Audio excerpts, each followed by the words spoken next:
अगर आपके अकाउंट का पैसा कोई भी इलीगल तरीके से कोई ट्रांजैक्शन कर लेता है, कोई भी फ्रॉड कर लेता है, चाहे वो 10,000 हो या 10 रुपया हो या 10 लाख हो, तो आप उसे आसानी से कैसे रिकवर कर सकते हैं। आरबीआई ने जो डिजिटल रुपया लॉन्च किया है और QR code, special QR code launch किया है, इसका क्या मतलब है और ये जो लॉन्च किया है, तो इससे आप अपना पैसा रिकवर कैसे कर सकते हैं। हो सकता है आपके अकाउंट से, आपके एटीएम से कोई पैसा निकाल लेता है, बिना आपके जानकारी के आपके खाते से पैसा कोई भी निकाल लेता है, या फिर मान लीजिए कि कोई ओटीपी मांग लिया, मैं आपसे बैंक से बात कर रहा हूँ, आपका एटीएम कार्ड बंद हो जाएगा अगर आपने ये काम नहीं किया तो आप हड़बड़ी में आ जाते हैं कि भाई मेरा अकाउंट में पैसा है, अगर बंद हो गया मेरा खाता तो मेरा पैसा चला जाएगा, डूब जाएगा। तो आप हड़बड़ी में क्या करते हैं, हलतबली में आप उसको जो भी कहता है आप उसे मानते चले जाते हैं और बोलते चले जाते हैं। एटीएम कार्ड नंबर बता देते हैं, उसका सीवीसी नंबर बता देते हैं और बोलता है कि भाई अभी एक्टिवेट हो जाएगा आपका पैसा, और जो है कार्ड आपको ओटीपी बताना है, ओटीपी बता देते हैं और वो कार्ड के अंदर लॉगिन होकर के पूरा पैसा जो है आपका चंपत करके चला जाता है। तो आप इससे बच सकते हैं और वो जो पैसा चला गया उसको रिकवर कर सकते हैं, बिल्कुल 24 घंटे के अंदर अंदर आसानी से उसको रिकवर कर सकते हैं।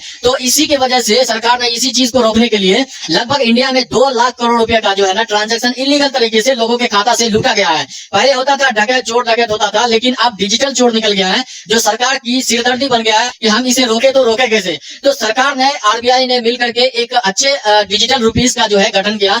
हालांकि लोगों को इससे हड़कंप मचा हुआ है कि भाई हमारा पूरा पैसा का जानकारी सरकार के पास होगा और जो है सरकार इसे जब्त भी कर सकती है। तो हम आपको बता दें कि असल में ये जो डिजिटल रुपया है, ये स्कैम से बचने के लिए ये चीज है, आपके फायदे के लिए है ये चीज। और आपके फायदे के लिए कैसे है हम आपको बताते हैं इस वीडियो में। समझिए कि भले ही बड़े लोगों के लिए, बड़े लोग तो ऐसे भी नहीं फंसते हैं, जो करोड़पति हैं वो ऐसे भी इस गेम में नहीं फंसेंगे, क्योंकि आज भी नहीं फंस रहे हैं।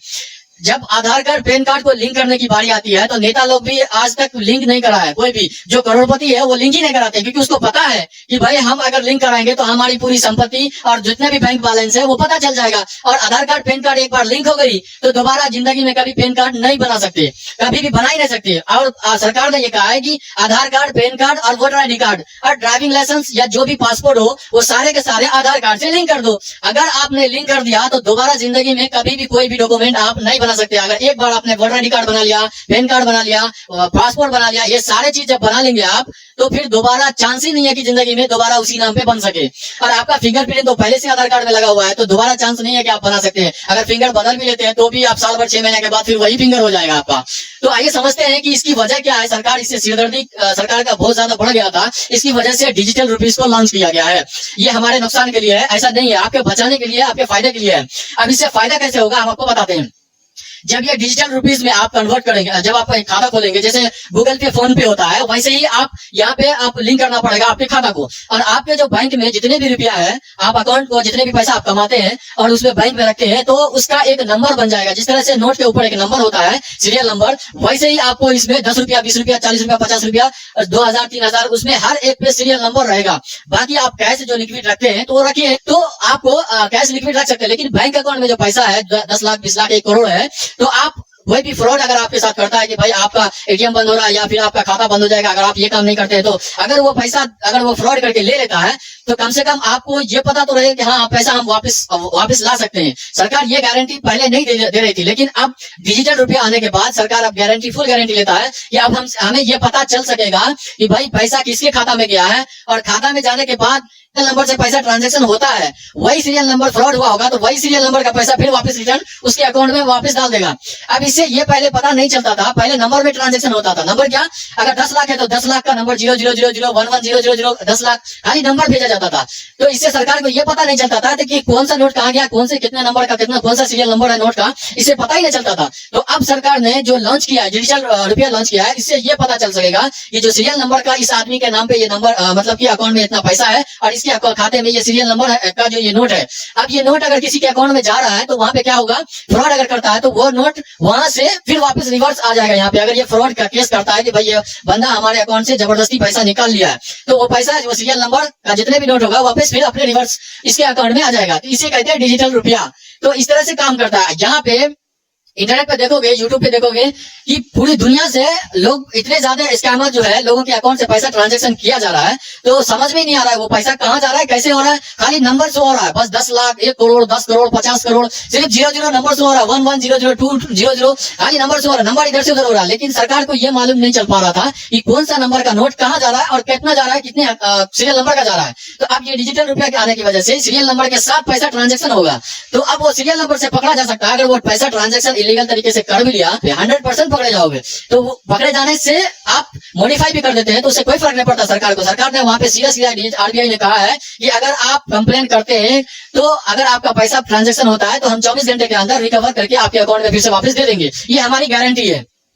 अब आइए सेकंड ऑप्शन पे चलते हैं। सेकंड ऑप्शन क्या है कि क्यूआर कोड क्या है, सरकार ने क्या है कि हर खेती करने वाले के किसान को हम एक पैसा का क्यूआर कोड देंगे, एक क्यूआर कोड देंगे जिसको किसान किसी भी सीरियल नंबर जो होता है क्यूआर कोड होता है वो किसी भी जो है जहाँ पे खाद विभाग होता है, खाद का जो दुकान होता है वहां पे वो क्यूआर कोड में वो चीज स्कैन करेगा ना, तो वो पैसा जो है जितना 2000 मिलता है 4000 मिलता है, सरकार जितना भी पैसा देगी वो क्यूआर कोड स्कैन करेगा तो वो पैसा उसके खाता में चला जाएगा और जो है किसान वो जो भी खाद है वो वापस अपना खेत के लिए जो है ना बुआई के लिए ले सकता है। तो यहाँ पे फ्रॉड का सिस्टम यहाँ पे ये हो जाएगा कि बहुत सारे जो किसान होते हैं जो पैसा 4000 10,000 15,000 अगर सरकार 2000 4000 रुपया देता है तो वहां पे होगा क्या कि जो सरकार पैसा दे रहा है ना वो क्यूआर कोड की मदद से देगा। अगर आप चाहेंगे कि वो क्यूआर कोड हम स्कैन करके उस पैसे को राशन कार्ड की दुकान में हम राशन खरीद लें उस क्यूआर कोड से, तो वो क्यूआर कोड स्कैन नहीं होगा क्योंकि सरकार ने वो क्यूआर कोड के अंदर जो है सारी इन्फॉर्मेशन पहले से दे दी है कि खाद की दुकान पे ही वो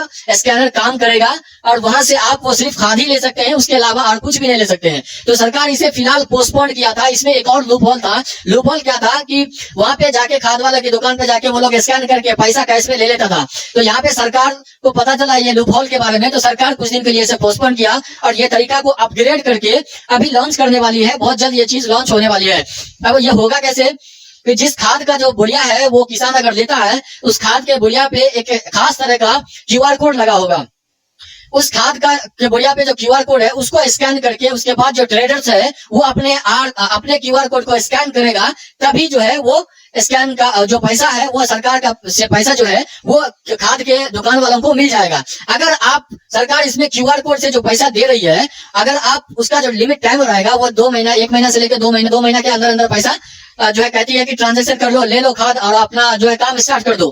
तो अगर आप 1 महीने या 2 महीने जो लिमिट रहता है अगर आप वो पैसा को नहीं निकालते हैं तो वो पैसा फिर से एक्सपायर होने के बाद सरकार के खाते में वापस चला जाएगा। तो यहाँ पे प्रॉब्लम ये हो जाती है कि पहले होता था कि अगर इस किसान को इसकी जरूरत नहीं है, किसान ने पहले ही खाद खरीद लिया है, अब सरकार बाद में पैसा भेजी तो होगा क्या, किसान कहेगा कि हम तो ऑलरेडी खरीद लिया, तो अब इसका करें तो करें क्या, या तो खाद वाले को बोल रहे भाई तू 500 रुपया ले ले 1500 मुझे दे दे। सरकार अगर 2000 भेजा तो 500 रुपया तू ले ले और 1500 मुझे दे दे।